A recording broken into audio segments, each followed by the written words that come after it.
অনেকেই আমাকে প্রশ্ন করে যে ভাই অনেক বড় বড় ধর্মীয় ব্যক্তিত্ব, সেটা হিন্দু মুসলিম বা অন্য ধর্মীয় ব্যক্তিত্ব যাদের সাথে আমার সুসম্পর্ক, তারা বলে যে ভাই এটা তো আসলে একটা আন্তর্জাতিক ষড়যন্ত্র, ইহুদিদের চাল, আমাদের প্রজনন ক্ষমতা হ্রাস করে দিচ্ছে, টিকাগুলো আমাদের বাচ্চাদেরকে দিয়ে আমাদের মেধা নষ্ট করতেছে, প্রজনন ক্ষমতা হ্রাস করতেছে। এই যে ধারণা, এই ধারণাটা যদি আমাদের না ভাঙে, টোটালি একটা, আমি মনে করি যে একটা ভয়ঙ্কর ভুল ধারণার মধ্যে আছে আমাদের পুরা জনসংখ্যার ভিতর যে ধারণাটা ঢুকিয়ে দেওয়া হয়েছে। প্রথম বিষয় হচ্ছে, কেন আপনি বলবেন যে এটার আপনার বেস যুক্তিটা কি? আপনি জানেন যে টাইফয়েডের টিকাটা 119 বছর আগে আবিষ্কার করা হয়েছে, পোলিও টিকা 1952 সালে আবিষ্কার করা হয়েছে।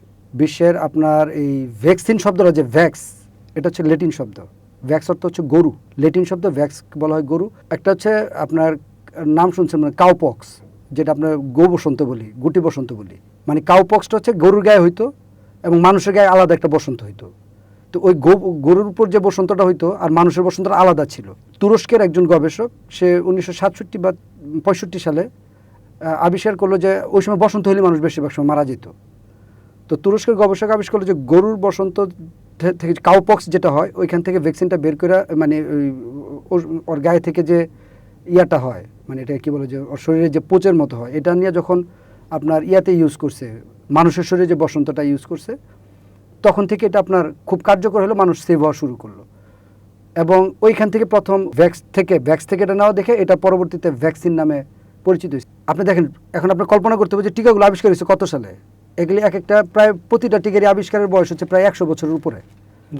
মানে 100 বছর আগে কিন্তু এগুলি ট্রায়াল দিয়ে দিচ্ছে, ইউরোপ আমেরিকা ট্রায়াল দিয়ে তাদের দেশে ট্রায়াল দিয়ে। এখন বাংলাদেশে এটা শুরু হয়েছে 1979 সাল থেকে।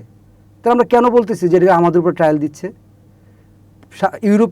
ইউরোপে আপনার 8টা টিকা দিচ্ছে, 9টা টিকা দিচ্ছে, আমেরিকা দিচ্ছে 7টা টিকা। আমাদের যেভাবে টিকা দিচ্ছে তারা ওইভাবে টিকা দিচ্ছে। কারণ আমাদের উপরে কীভাবে প্রয়োগ করলো? আমাদের তো শুরু হয়েছে 1979 সালে, আর এই টিকা সিস্টেম চালু করছে তারা আরও 100 বছর আগে। তারা অলরেডি ট্রায়াল দিয়ে সব কিছু ফিনিশ করে দিয়ে তারপর আমাদের কাছে পাঠাচ্ছে।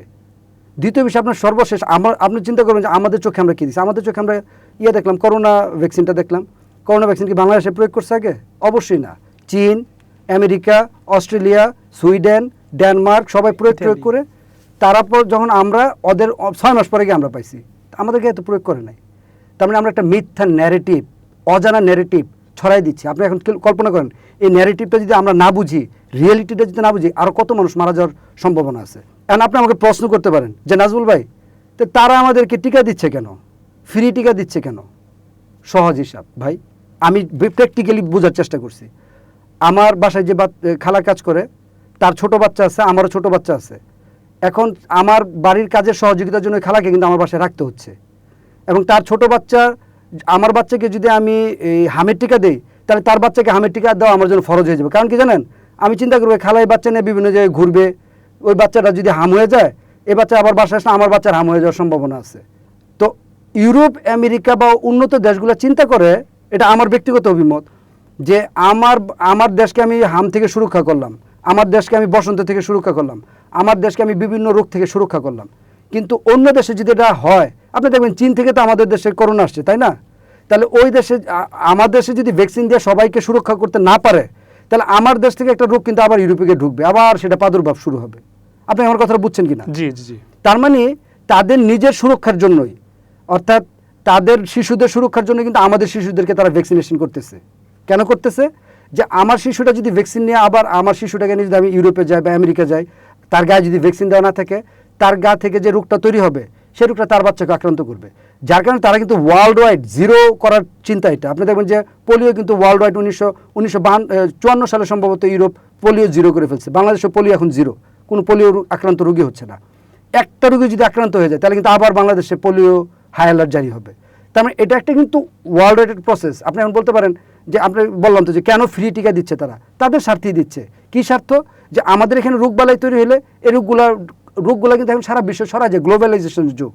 বাংলাদেশ একটা রোগ হলে সারা পৃথিবীতে ছড়াবে। এই যে আপনার নতুন একটা ভাইরাস আসছে, কী বলে, যে ইঁদুর থেকে, হান্টার ভাইরাস। এখন হান্টার ভাইরাস নিয়ে কিন্তু WHO সারা বিশ্বে অ্যালার্ট দিচ্ছে। আমাদের দেশে কিন্তু কোনো একটা রোগী নাই, কিন্তু আমি এটা জানি যে এটা যদি নিয়ন্ত্রণ না করে আমাদের দেশে হান্টার ভাইরাস ঢুকে যাবে। এখন আপনি বলেন, করোনা যখন চায়নায় ধরা পড়লো, আমাদের দেশে তো কোনো রুগী ছিল না, আমেরিকায় তো কোনো রুগী ছিল না, কিন্তু পৃথিবীর সবচেয়ে বেশি মানুষ মারা গেলো আমেরিকায়। তার মানে গ্লোবালাইজেশনের যুগে এক দেশে একটা রোগ ধরা পড়লে এটা সারা বিশ্বে ছড়ায় যায়। যার কারণে যারা বিশ্বের ধনী ধনী লোক, ওই যে আমি বললাম আমার বুয়াকে আমি ভ্যাকসিনেশন করতেছি কী জন্য? আমার বাচ্চার সুরক্ষার জন্য। ধনী লোকেরাও এই গরিব দেশের ভ্যাকসিনেশন করতেছে তার দেশের বাচ্চাদের সুরক্ষার জন্য। এটা কোনো দান ইয়ার জন্য না। আমার আরেকটা চিন্তা হচ্ছে যে কেন ধনীরা আমাদেরকে ভ্যাকসিন টেক্সিন এগুলো দিচ্ছে বা অনেক সহযোগিতা কেন করে। আমি খুব সিম্পলি যে জিনিসটা বুঝি, আমি ইউরোপ আমেরিকার অনেক আমার সহকর্মী আত্মীয় স্বজন আছে। আপনি জানেন আমাদের ধর্মে বাধ্যবাধকতা একটা জাকাত ফেতরার ইস্যু আছে, কুরবানির ইস্যু আছে। আপনি চিন্তা করেন ইউরোপের মানুষ কারে জাকাত দিবে? তারা তো কোনো ভিক্ষুক খুঁজে পায় না। আমেরিকার মানুষ তো কোনো ভিক্ষুক খুঁজে পায় না। ফেতরা দিবে কারে? ফেতরা হচ্ছে একবারে নিঃস্ব গরিব। ওইসব দেশে তো মাটি খুঁজে ফেললে ওইসব দেশে আপনি ফেতরা দেওয়ার লোক পাবেন না। তাহলে ইউরোপ আমেরিকার যে জাকাত ফেতরাগুলো জমা হয়, ইউরোপ আমেরিকার যে কুরবানির পশু খাওয়ার মতো কেউ নাই, এগুলোর টাকা যে জমা হয় কোথায় দিচ্ছে?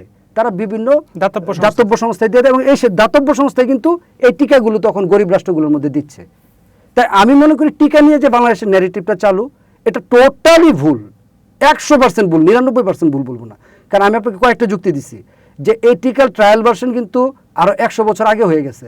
আমাদের উপর ট্রায়াল দেওয়ার কিছুই না। এটা আমাদের টিকা শুরু হয়েছে 1979 সাল থেকে। সো এই যে ন্যারেটিভগুলো ছড়াচ্ছে, এই ন্যারেটিভগুলো কিন্তু মানুষের জীবনকে ঝুঁকির মধ্যে ফেলে দিচ্ছে।